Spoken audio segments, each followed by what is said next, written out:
What up, y'all? We back. Two-time moto, baby. Hey, man, today the Crown Vic kind of sick, man. So, you know, that's why I ain't been bringing you guys content in a little bit. But, you know, I gotta get everything together, man. Video's about to start flowing. I got everything I need. But in this video, I'm gonna be showing you guys how to change out a radiator fan, which mine's got a problem. I don't know why this happened, but I just fixed my AC in the Crown Vic, I want to say about 4 days ago. The following day, I had the car parked. I was outside talking. Had the AC blowing hard, and the fan was on. Next thing I know, I heard a pow! And then it started making a crazy noise, like it was shaking in there and everything. So I don't know what the fan hit internally, or I don't know what happened. I don't know if it's because the fan hasn't been on in a while or what, but I did go and buy a brand new OEM fan from AutoZone. It was about 170 bucks. So if you got problems with your car overheating, or your fan's not turned on it's supposed to, or your coolant is doing some crazy mess, man, like you might want to go and check your thermostat, your fan, your radiator, everything, the whole nine. So I'm gonna let y'all hear what it sounds like. The fan seemed to only cut on when I turn my AC on. So let me pull this mirror in so I can easily slide by. But yeah, so y'all see the AC is off. I'm about to turn it on. And you about to hear this fan, man.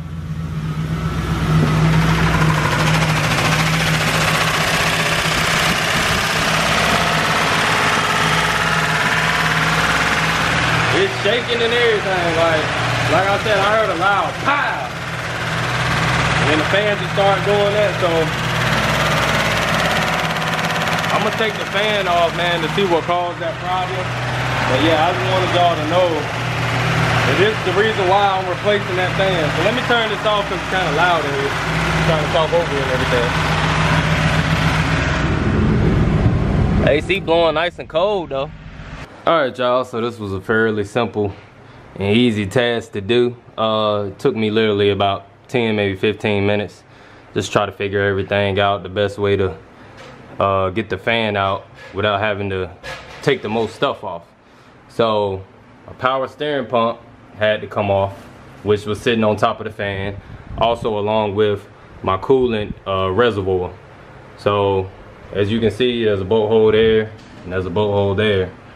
Those two had to come off because they were sitting on top of the fan. Also, I disconnected this hose to the reservoir so I didn't pinch it or cause any damage. And then I also took off the radiator hose that goes to my intake. I just pulled that back. Hopefully I didn't damage that, which I don't think so. That's a pretty heavy duty hose. But yeah, it leaked a good amount of coolant out because of the reservoir being tipped up like this, and then this being, you know, partially full. So you guys might want to put like some kind of pan at the bottom there. My son is now 4 years old, so he's potty trained, so this was his old pot. I had to hurry up and just grab something. As you see, it leaked everywhere, so I just power washed that stuff. No big deal, it's only coolant. It's not oil or anything like that, but you know, you still don't want to leak a lot of stuff anywhere where you are. So did have to take out 4 bolts, 2 8mm bolts and 2 10mm bolts. So these two was on the driver's side, which are the 10 mils, and these two was on the passenger side, which are the 8mm. So let me show y'all guys what damage is done to the fan, which I don't know how this happened, but you know, stuff happens. So this right here is why the fan was wobbling and everything. As you can see, it cracked. I guess it's just because it's old. The fan, like I said, the fan hasn't been turned on for a very long time. So this obviously was weak. So when the fan was in its revolutions of turns, I guess it just popped. And then that's what that loud shaking and all this other stuff is coming from. But yeah, this fan is fairly old. They say you're supposed to change these fans within like 300 and some thousand miles, but mine didn't even last that long. So yeah guys, the fan that I bought comes with the motor and the modulator right here. Comes with the motor and the modulator. So I don't need any of this old stuff. The only thing you gotta do is just take the 4 bolts out. So the fan sits like this if you're looking at the front of the car. And there's 2 bolts. There's one here and then there's one there. This one is for the coolant reservoir, and this one is for the power steering. And then there's a bolt here that holds the fan to the car, and then there's a bolt hole here that holds the fan to the car. These are just slided, so it slides down so it'll stay stable down there at the bottom. And then there are 2 hoses. I don't know if a lot of you guys probably got these kind of clamps on your stuff. Maybe I need to take this out and put it up on a new one. But yeah, these clamps right here went to some hoses that was connected to it, I guess just so it stays out the way. So I'm gonna take this out, and I don't know, like I said, I don't know if the new one has it on or not, but we'll go and check and look at what the new one looks like.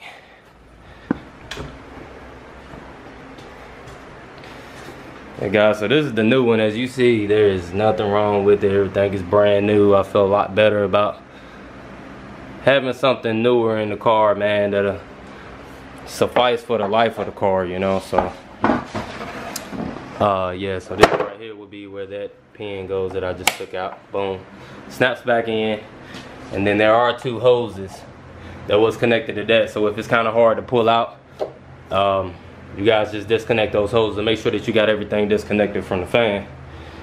And like I said, it comes with the modulator, and then it comes with the motor and everything, and the wiring harness.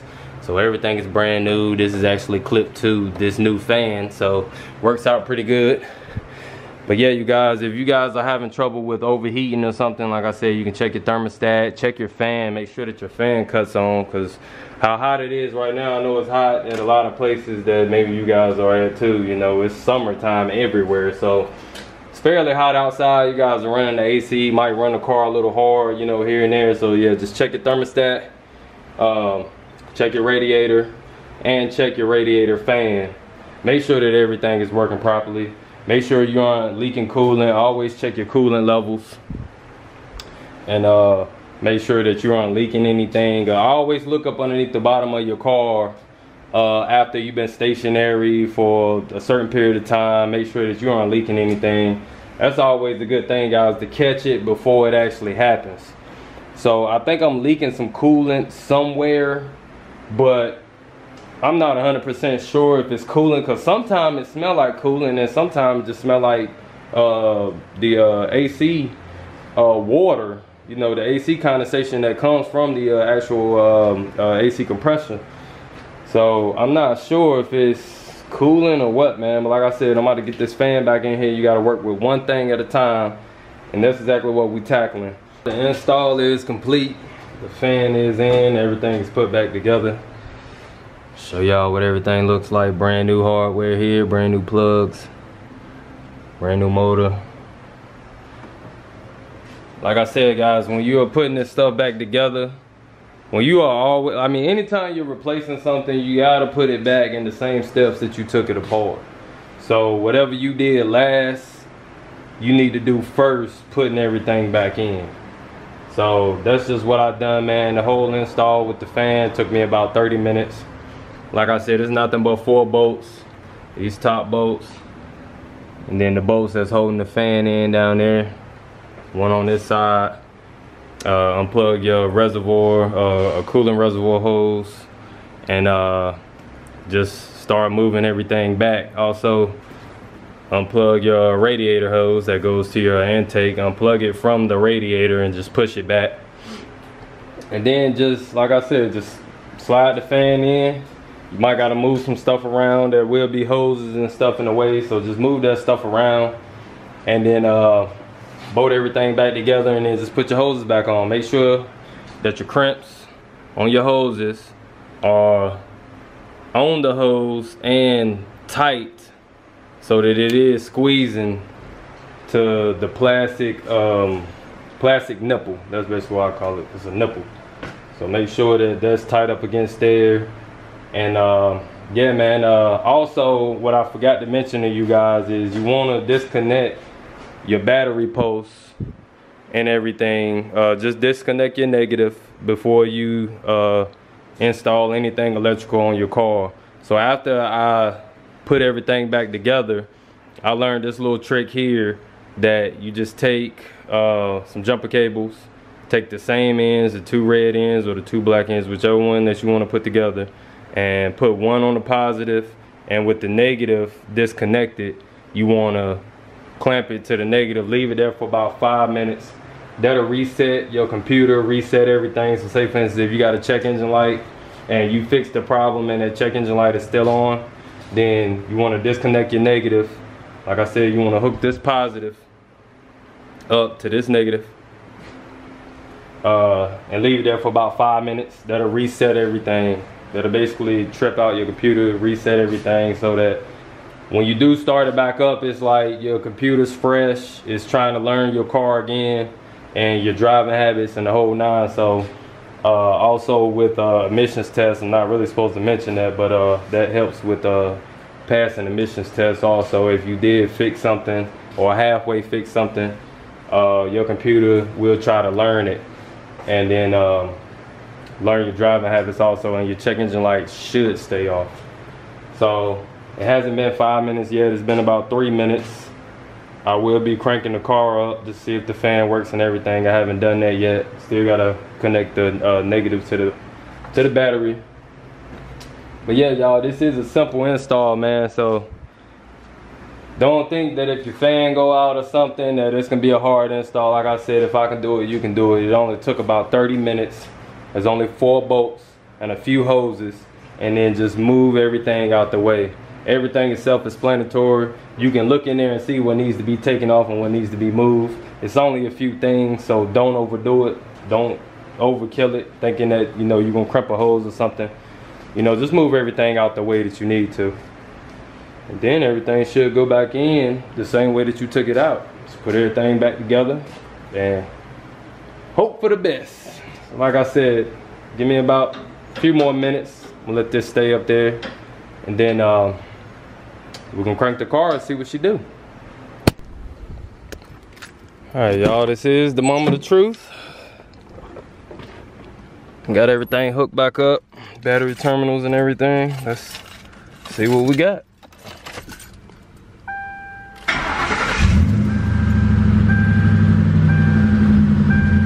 Crank the AC up.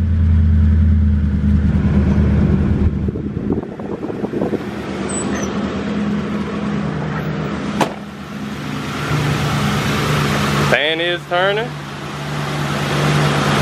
not making any noise. AC compressor's moving.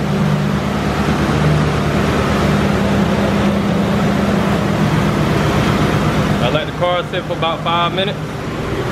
Let the computer get acclimated back to what's going on, and yeah, y'all can see the fan's turning. Everything's looking good. Turn that off for a minute. Just let it run.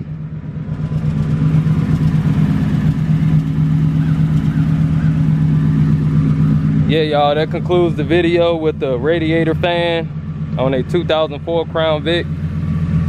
I believe it's the same from 03 on up to 2011. So if you guys got a 03 Crown Vic, whether it's the police interceptor, the civilian model, or whatever, man, the fan should come out, you know, the same, and it should go back in the same. But yeah, this was the problem here once again. As y'all can see, it's broken, it's cracked, and yeah, no good, no bueno. It caused the fan to shake because it's not all one piece assembly. It's a 2-piece assembly with that. So yeah, y'all, appreciate y'all staying tuned in, man. Wrap coming soon, and the news for the wrap is coming soon. Next video. Yeah, y'all, so stay tuned. I should be dropping that video very soon. It may be around the same time I drop this one. So yeah, I appreciate y'all's support, man. Make sure you subscribe, hit that like button, and drop some comments down below, man. If you guys got any problem with your Vic, maybe I can help you out. I appreciate it. 2Time Moto TV out. And stay tuned for next vid. Peace.